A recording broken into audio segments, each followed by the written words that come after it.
So బుద్ధుడు చెప్పేది ఏంటంటే, కోరికలు అనేదాన్ని నువ్వు తీసేయి, ఒకదాని పాకులాటం అనేదాన్ని తీసేయి.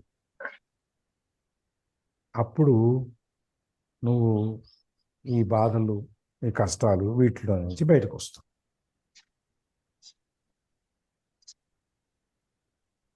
అని చెప్తాడు. సాధ్యమవుతుందా ఇది మనకి? కాదు సార్. ఎందుకు కాదు? మనం ఉన్న రిలేషన్షిప్ లో రెస్పాన్సిబిలిటీస్, అవి సిచ్యువేషన్స్ అన్ని వస్తూ ఉంటాయి కాబట్టి మరి అంతలా తీసేయలేదు. అదే కదా, ఆ బంధాలని పాకులాటాలను తీసేయమని చెప్పేది ఆయన. నువ్వు మానసికంగా సన్యాసం పుచ్చుకో, భౌతికంగా కాకపోయినా. కాషాయ వస్త్రాలే ధరించక్కర్లేదు. నీలో ఉన్న కోరికలు తీసేయి, చంపకు, తీసేయి, ఇలా తీర్చేసుకో. మళ్ళీ ఆ కోరిక రాకూడదు.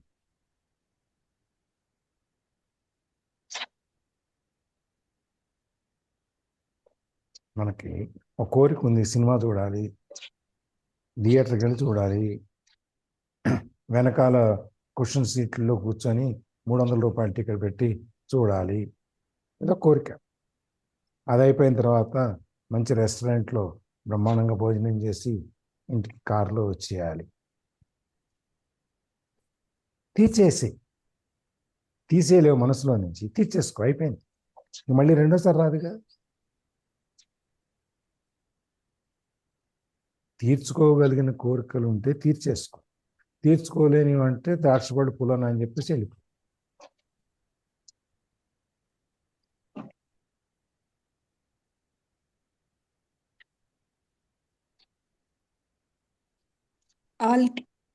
చదవనా sir?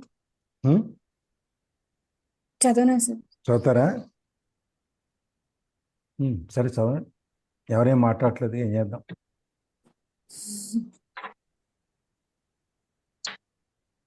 All cravings are the mind seeking salvation or fulfillment in external things, and in the future has a substitute for the joy of being. Long as I am my mind, I am those cravings, those needs, wants, attachments, and aversions, and apart from them, there is no I expect as a mere possibility and unfulfilled potential, a seed that has not yet sprouted. In that state, even my desire to become free or enlightened is just another craving for fulfillment or completion in the future. So, don't seek to become free of desire or achieve enlightenment. Become present. Be there as the observer of mind. Instead of quoting the Buddha, be the Buddha, be the awaked one, which is what the word Buddha means.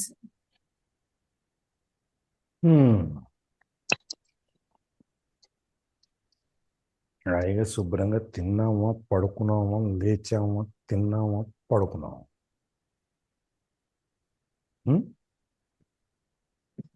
ఇవన్నీ వదిలేసి మనకి ఎన్ని అవసరం? ఏమండి?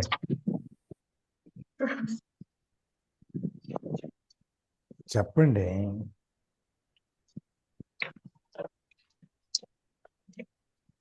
మాట్లాడు. అలా ఉండాలన్నా కూడా కోరిక ఉంటది కదా సార్. తిన్నామా ఉన్నామా అన్నట్టు ఉన్నా కూడా తినేటప్పుడు ఇదిగో ఈ రోజు నాకు ఈ కర్రీ కావాలి, ఈ రకమైన వంట కావాలి, అబ్బా ఇక్కడైతే సుబ్బయ్య గారి హోటల్ పోయి తినేసి వస్తే బాగుండేది, ఈ రోజు పోవట్లేదు, అలా కూడా కోరికలు ఉంటాయి.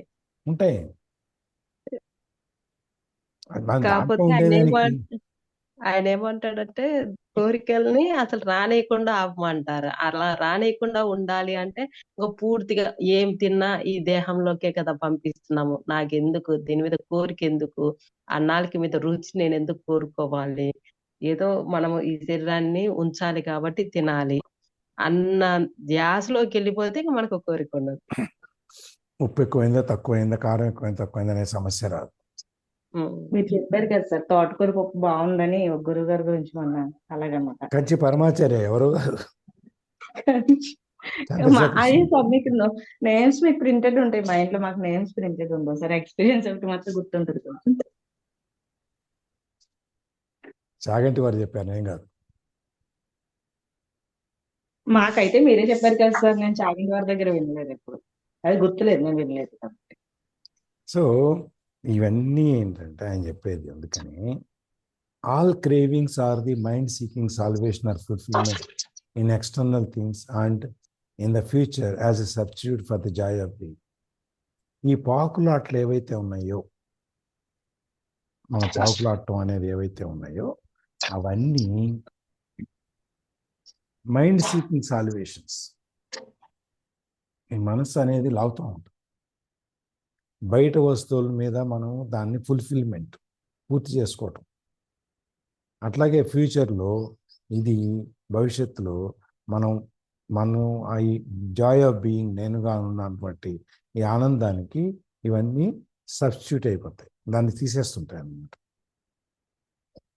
సబ్స్టిట్యూట్ అంటే ఒక దాన్ని తీసేసి ఇంకో దాన్ని అక్కడ పెట్టడం.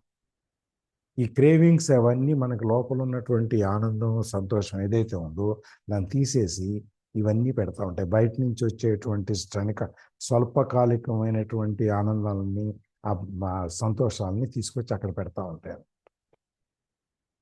As long as I am my mind, I am those cravings, those needs, wants, attachments and aversions. నేను ఎప్పుడైతే ఈ మైండ్ అనేది నేను అయినట్లయితే నాకు ఇవన్నీ ఈ క్రేవింగ్స్, పాకులాటము, అవసరాలు, కోరికలు, అటాచ్మెంట్స్, ఎవర్షన్స్, విసుక్కోటాలు, పక్కలతో కొట్టాలు, ఇవన్నీ కూడా నాతో పాటే ఉంటాయి నేను మైండ్ అయినప్పుడు. ఎందుకంటే మైండ్ స్వాధీనంలో మనం ఉన్నాం, మన స్వాధీనంలో మనకి మైండ్ లేదు, మన ఆలోచనలు మన స్వాధీనంలో లేవు. Apart from them there is no I except as a mere possibility. ఇవన్నీ లేకపోతే నేను అనేది లేదు. అంటే నేను అనేది, నేను అనే శబ్దం ఏదైతే ఉందో అది వీటన్నిటితో కప్పబడి ఉంది. కోరికలు, అవసరాలు, పాకులాట్లు, బంధాలు, వాబంధాలు, వీటన్నిటితో కప్పబడిపోయింది. ఈ పాసిబిలిటీ అనేది ఎక్సెప్ట్ మియర్, ఒకవేళ అది నేను అనేది ఉన్నది అనేమో, అదేనో ఒక సాధ్యమేమో కానీ, బట్ ఇప్పటికైతే నేను అనేది లేదు. అండ్ అన్ఫుల్ఫిల్డ్ పొటెన్షియల్, మనలో ఉన్న పొటెన్షియల్ ఏదైతే శక్తి ఏదైతే ఉందో దాన్ని మొత్తం అంతా కప్పేసాం దీంతో. A seed that has not yet sprouted, ఇది ఒక విత్తనం, దానికి ఇంకా మొలకేయలేదు. అంటే మనము అనే, నేను అనే ఆ సహజమైనటువంటి స్వభావం ఏదైతే ఉందో అది వీటన్నిటితో కప్పబడిపోయి ఉంది, లోపల ఉండిపోయింది. అవి ఎప్పుడు వస్తుంది బయటికి అంటే ఇవన్నీ తొలగించినప్పుడు అది మొక్క బయటకు వస్తుంది అన్నమాట. అంటే మనం ఒక విత్తనం భూమిలో పాతినప్పుడు పైన మట్టేసేస్తాం కదా, నీళ్లు పోస్తూ ఉంటాం. ఆ నీళ్లు పోస్తున్నప్పుడు మెల్లమెల్లగా మట్టిని చీల్చుకుంటూ అది బయటికి రావాలి. ఇన్ దట్ స్టేట్, ఆ స్టేట్లో ఉన్నప్పుడు, ఆ స్థాయిలో, ఆ స్థితిలో ఉన్నప్పుడు కూడా even my desire to become free or enlightened is just another craving for fulfilment and completion in the future.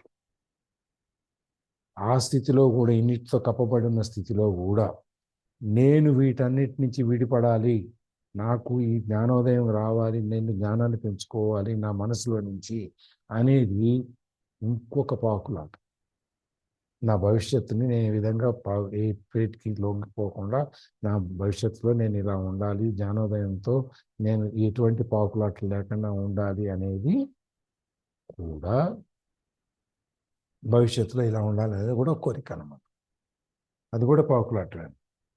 అంటే ఈ మట్టితో కప్పబడిన తర్వాత కూడా ఆ విత్తనంలో నుంచి ఆ మొలక ఎలా బయటికి వస్తుందో, ఆ మట్టిని చీల్చుకుని బయటికి ఎలా వస్తుందో అలా మనం రావాలి అనుకుంటున్నాం.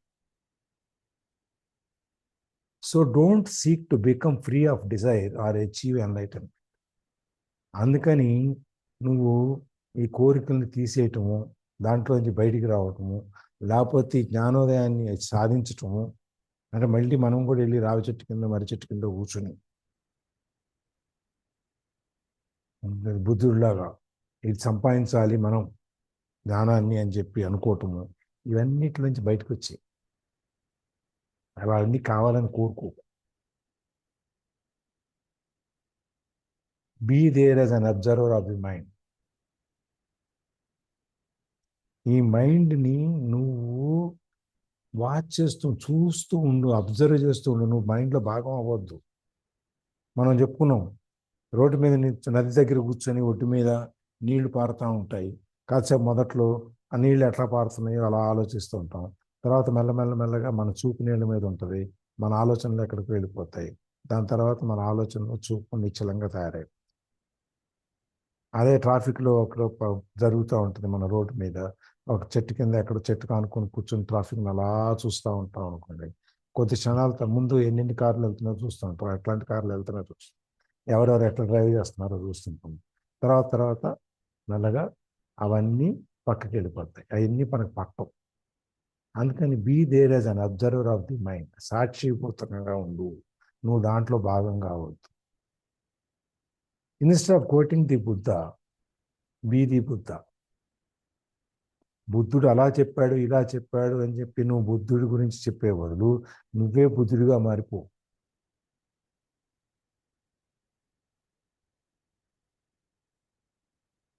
అన్నీ వదిలేసి, బుద్ధుడు చెప్పాడు, రాముడు చెప్పాడు, భగవద్గీతలో చెప్పారు కాబట్టి నేను ఇలా అయిపోతాను అని చెప్పి నువ్వు అనుకోవద్దు. నువ్వు అలా ఉండిపో. Be the awakened one. నీకు జ్ఞానోదయం అయినట్టుగా ఉండు. Which is what the word Buddha means. Buddha అంటే అర్థం అవేకెండ్, తెరుచుకున్నది, తెల్లారింది, మన మైండ్ ప్రకాశించింది అనేట్టు అర్థం. అందుకని బుద్ధుడు ఇలా చెప్పాడు మనం ఇలా పాటించాలనుకునే బదులు నువ్వే మారిపో. ఆ విధంగా అయిపోయింది కదా గొడవ.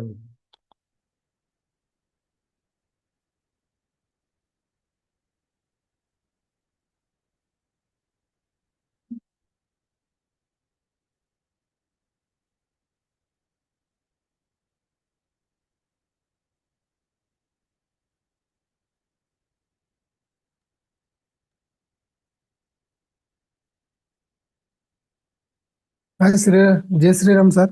జై శ్రీరామ్ సార్. జై శ్రీరామ్ అండి అందరికి. Welcome back. శ్రీరామ్ అండి. జై శ్రీరామ్ సార్. మన మైండ్ ఎప్పుడు కంపారిటివ్ మోడ్ లో తిరుగుతూ ఉంటది.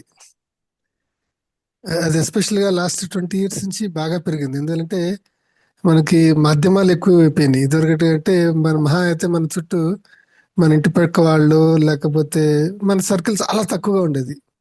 మన అక్కడ ఉద్యోగం చేసేవాళ్ళు అయితే మన ఉద్యోగస్తులు కొలీగ్స్ ఉండేవాళ్ళు, లేకపోతే వ్యాపారం చేసేవాళ్ళు వ్యాపారులు, పక్క షాప్ వాళ్ళు ఈ షాప్ వాళ్ళు, చాలా లిమిటెడ్ గా మన సర్కిల్ ఉండేది.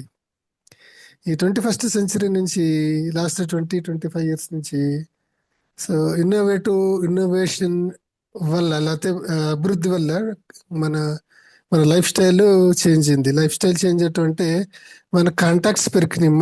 మన అబ్జర్వ్ చేసే వాళ్ళు ఎక్కువైపోయారు. టీవీ ఛానల్స్ ద్వారాను, సోషల్ మీడియా ద్వారాను, ఈ ఫేస్బుక్ ద్వారాను, యూట్యూబ్ ద్వారాను మన రోజుకి 4-5 గంటలు మొబైల్లోనే గడుపుతూ ఉంటాం. అది మన ఫ్యామిలీ మెంబర్స్ 4-5 గంటలు గడుపుతామో లేదో తెలియదు, కానీ మన పిల్లలతో కానీ లేకపోతే మన స్పౌస్తో కానీ 4 hours గడుపుతామో లేదో తెలియదు, కానీ పక్కాగా 4 గంటలు అయితే మనం మన మొబైల్తో గడుపుతూ ఉంటాము. దానివల్ల మనకి ఇన్ఫ్లుయెన్స్ మన మీద పెరిగిపోయింది. ఎక్స్టర్నల్ ఇన్ఫ్లుయెన్స్ బాగా పెరిగిపోయింది. ఎక్స్టర్నల్ ఇన్ఫ్లుయెన్స్ పెరిగిపోవటం వల్ల మన ఆటోమేటిక్గా కంపారిజన్ మోడ్లోకి వెళ్ళిపోతుంది. మన మైండ్ ఎద్దన్నా సరే అట్లా లాక్కపోతుంటుంది. మనం ఏంటనేది మనకి తెలిసినా సరే ఒక చిన్న ఇన్స్టెన్స్ చూడంగానే మన కంపారిటివ్, అబ్బబ్బా వాళ్ళు తిరుగుతున్నారు కారు, మంచి కారు, మనం కూడా కొనుక్కోవాలి అనేది ఉంటుంది. కాదు, మనం వాట్ వీఆర్ అనేది మనం నిలకడగా ఆలోచించగలగాలి. అది అబ్బా వాళ్ళు చూడండి ఇట్లా చేశారు, ఇంత కన్నారు కదా, గోల్డ్ కొనుక్కున్నారు, ఒక బిస్కెట్ కొనుక్కున్నారు, మనం కూడా కొనుక్కుంటే బాగుండేది. లేకపోతే వాళ్ళంతా శాలరీ సంపాదిస్తున్నారు, మనం కూడా సంపాదిస్తే బాగుండేది. దాన్ని మనం ఎప్పుడైతే కంట్రోల్లో పెట్టుకోలేకుండా ఉంటామో అది మన భవిష్యత్తుకే పెద్ద ముప్పు. ఒక చిన్న ఎగ్జాంపుల్, ఒక 2 days బ్యాక్ నేను ఒక క్యాండిడేట్ని ఇంటర్వ్యూ చేశాను. ఇంటర్వ్యూ చేసినప్పుడు ఆ పర్టికులర్ క్యాండిడేట్ యొక్క స్కిల్ సెట్ని బట్టి ఒక సాలరీ డిసైడ్ చేసాం. ఓకే, ఆ పర్టికులర్ అరగంట 30 గంట టైంలో ఆ క్యాండిడేట్ ఏంటంటే, లెట్ మీ నాట్ సే అనమాట, ఆ మనిషి నేనేంటో అనేది నిలకడగా ఆలోచించగలిగిన స్థితిలో ఉన్నది. ఆ టైం అయిపోయిన తర్వాత started comparing with the market, started comparing with the friends, started comparing with the external things. Immediately mind change అయిపోయింది. కంపారిజన్ మోడ్లోకి వెళ్ళిపోయినప్పుడు ఏమవుతుంది అని అంటే, మనం ఏంటంటే అది సంపాదించాలని ఆత్రత ఉండాలి, కానీ ఆ ఆత్రత ఎలా చేయాలి అని కూడా మనం తెలుసుకోవాలి. మేబీ మనం మంచి డ్రీమ్ కారు కొనుక్కోవాలంటలో తప్పులేదు. ఇది ఆ డ్రీమ్ కార్ కొనుక్కొని 1 కోటి రూపాయల డ్రీమ్ కార్ కొనుక్కోవడంలో తప్పులేదు, లేకపోతే 1 లక్ష రూపాయల శాలరీ సంపాదించడంలో తప్పులేదు. కానీ దాన్ని ఎదుటి వాళ్ళు వస్తున్నది కాబట్టి నాకు కూడా ఈరోజు 1 లక్ష రూపాయలు సంపాదించాలని చెప్పేసి మనం చేయకూడని రూట్లో కనుక చేస్తే అది ఎదురు దెబ్బ తగులుతుంది. అట్లా కాకుండా ఓకే, సో 1 కోటి రూపాయలు కారు సంపాదించాలంటే ముందు ఏం చేయాలి, నేను డబ్బు సంపాదించాలి. దాని తర్వాత చూడు, అంతేగాని పక్కింటి వాళ్ళు మంచి కార్లో తిరుగుతున్నారు కదని చెప్పేసి ఈ రోజు నేను వెళ్ళి మా హస్బెండ్ లేకపోతే మా వీళ్ళని గట్టిగా సంపాదించి అక్కడ డబ్బులు ఉన్నాయి, అది దేనికోసం దాచుకున్న డబ్బులు ఏదో ఉండుంటుంది, మీ పిల్లల చదువుల కోసం, పెళ్ళిళ్ళ కోసం, లేకపోతే ఇంకా దేనికోసం దానికోసం డబ్బులు ఉన్నాయి, అది తీసి దీంట్లో 1 కోటి రూపాయల కారు ఉంది కదా దాంట్లో పెట్టేసి అని చెప్పేసి మనం రాంగ్ డైరెక్షన్ లో వెళ్ళే ఉంటుంది. Because of the external influence. మనకు నిలకడగా ఆలోచించి ఓకే, నా దగ్గర ఉన్నది 1 కోటి రూపాయలు, కారు కొనుక్కోగల కెపాసిటీ ఉంది, బెంచ్ కారు కొనుక్కోగల కెపాసిటీ ఉంది, నా దగ్గర ఉంది. కానీ నేను ఆ డబ్బు దేనికోసం వాడాను, దానికోసం వాడితే నేను అనుకున్న ఏదో పర్పస్ గోలో ఏదో ఉంటుందిగా అది మీట్ అవుతుందని నిలకడగా మళ్ళీ మన మైండ్ని మనం సమాధానం చెప్పుకోగలిగి డెసిషన్ వైజ్గా తీసుకుంటే మంచిగా ఉంటుంది. లేదు వాళ్ళు మనం కొనుక్కోలేమా ఏంటి, వాళ్ళనే కొనుక్కునేది, తీయండి, ఆ బ్యాంకులో ఉన్నాయిగా 1 కోటి రూపాయలు ఎఫ్డి తీయండి, లేకపోతే ఇంకో చోట ఉంది కదా గోల్డ్లో పెట్టుకున్నాగా తీయండి, కారు కొనేసుకుందాం అని చెప్పేసి వెళ్తే కారు అయితే కొనుక్కోగలమేమో, కానీ 1 కోటి రూపాయలు పెట్టి మనం ఏదైతే పర్పస్ కోసం తీసుకున్నామో అది ఫుల్ఫిల్ అవ్వదు. మళ్ళీ ఆ సిచ్యువేషన్కి వచ్చేసరికి మళ్ళీ బాధపడుతుంది. సో ఈ ఎక్స్టర్నల్ ఇన్ఫ్లుయెన్స్ అనేది ఈ పెరిగిపోయింది. మన మైండ్ మన కంట్రోల్ దాటడానికి అవకాశాలు ఎక్కువ కనిపిస్తున్నాయి. మనం ఎంత స్టేబుల్గా ఉండి మనం జస్ట్ ఒక అబ్జర్వర్గా ఉండి ఓకే ఫైన్, మన మైండ్ని మనం ఇంతకు చెప్తున్నాం be the as an observe of the mind అని చెప్పేసి మన మైండ్ని ఒక అబ్జర్వ్ చేస్తూ దాన్ని ఎట్లాగా ఇంప్లిమెంట్ చేయాలి, ఎట్లాగా సాధించాలని చెప్పేసి దాని మీద వర్క్ చేసుకుంటూ ముందుకెళ్తే we will be like a Buddha, at the same time we will be like a king also.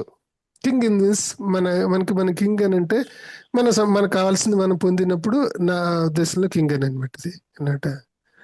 So ఆ control, self control of mind is very much important. ఆ కంపారిజన్ మోడ్లో లేకుండా మనం చేస్తే డెఫినెట్గా అది ప్రతి మూమెంట్లో మనం బ్లడ్లో ఉండాలి. ఏదో ఒక ఇన్స్టెంట్లో మనం కంట్రోల్ అయ్యింది కాకుండా ప్రతి ఇన్స్టెంట్లో యాంగ్జైటీతో లేకపోతే క్యూరియాసిటీతో లేకపోతే ఏదో ఒకటి పెట్టుకొని మనం చేసేదానికన్నా what we are, what we have అనేది మనం తెలుసుకుంటూ ప్రతి నిమిషంలో తెలుసుకుంటూ కనుక మనం చేసుకుంటే we will be like a Buddha, no doubt. We will be ఇప్పుడు జ్ఞానోదయం అంటారు చూడండి, అది ఉంటుంది అన్నమాట. అదైతే కంపల్సరిగా మనం చేయగలగాలి, చేస్తూ ఉండాలి. సో అప్పుడే ఏదైనా నేర్చుకున్నా దానికి ఒక సార్థకత ఉంటుంది. నేర్చుకుని అలాగా వదిలేస్తే ఆ రోజు అయిపోతుంది, దాన్ని మళ్ళీ మనం ఏమీ చేయలేము. అది తినగా వేమ తీయనుగు అని చెప్పి వినగా ఏదన్నా ఒక చోట ఎక్కడ ఒక చోట స్పార్క్ రాకపోవాలి. ఎస్.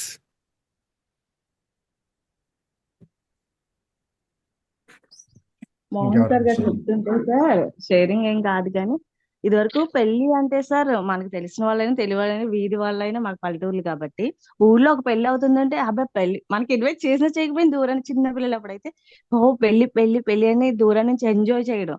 ఇప్పుడు పెళ్లి అంటే పెళ్లి కూతురు ఎవరు పెళ్లి కొడుకు ఎవరు చూడట్లేదు. అక్కడ 10-15 మంది పెళ్లి కూతుర్లు 10-15 మంది పెళ్లి కొడుకులు అన్నట్టు మేకప్ అవుతుంటే ఇంకా బ్యూటీ పార్లర్స్ రెడీగా ఉండి పెళ్లి కూతురు common, very common, it's very common makeup కదా అన్నట్టు చూడడమే. కానీ అరే పెళ్లి కూతురు అరే పెళ్లి కొడుకు అని ఎగ్జైట్ ఫీల్ తో చూడడం, అరే పెళ్లి అని దాన్ని ఎంజాయ్ చేయడం అనేది ఇట్స్ వెరీ కామన్ అన్న ప్రాసెస్ లాగా కనబడుతుంది అనమాట. ఇదివరకు పెళ్లిని పెళ్లిలాగా ఎంజాయ్ చేసేవాళ్ళం అనమాట చూడడానికి.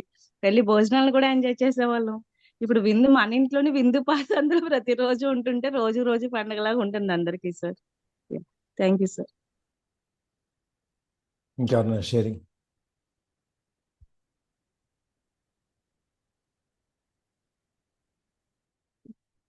ఇన్నాళ్ళు ఏదో ప్రేమ, సంతోషం, ఆనందం అంటే వేరే ఏదో అనుకున్నాం. ఇప్పుడు మీరు దాన్ని కూడా జడగొడుతున్నారు కదండి. హలో సార్ వింటున్నాం సార్. అదే ఎంత తలపై నుంచి పోయింది.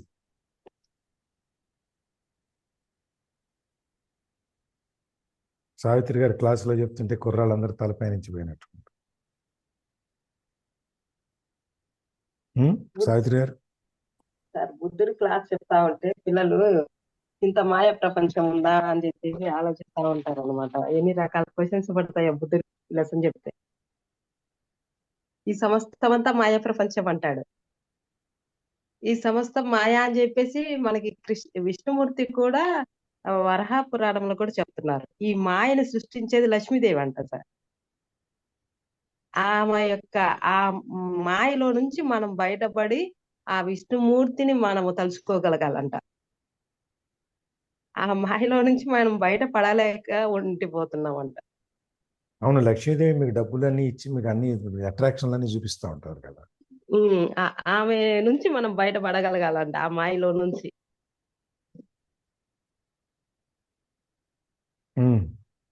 ఇంకా జయశ్రీమన్నారాయణ ఆమె మాట్లాడేస్తే అయిపోద్ది వాడు. జయశ్రీమన్నారాయణ మీతో మీరు అయిపోతే అయిపోద్ది. మాయా మాయా అంటున్నారు. సార్ అంత బాగా ఎక్స్ప్లెయిన్ చేసేసారు. ఇంకేం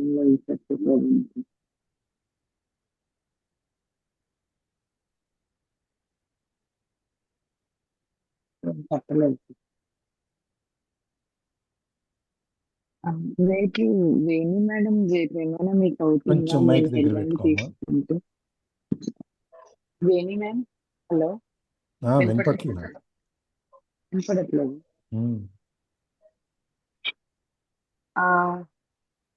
వేణి మ్యామ్ కి రేపు అవుతుందా నేను ఎల్లుండి తీసుకుంటే అన్నాను సార్. అంటే పాప దగ్గరికి వెళ్తున్నాను ఈరోజు. సో వచ్చేసరికి లేట్ అవుతుందేమో. నేను తీసుకోనా జ్యోతి గారు? తీసుకోండి మ్యామ్. ఓకే. Thank you.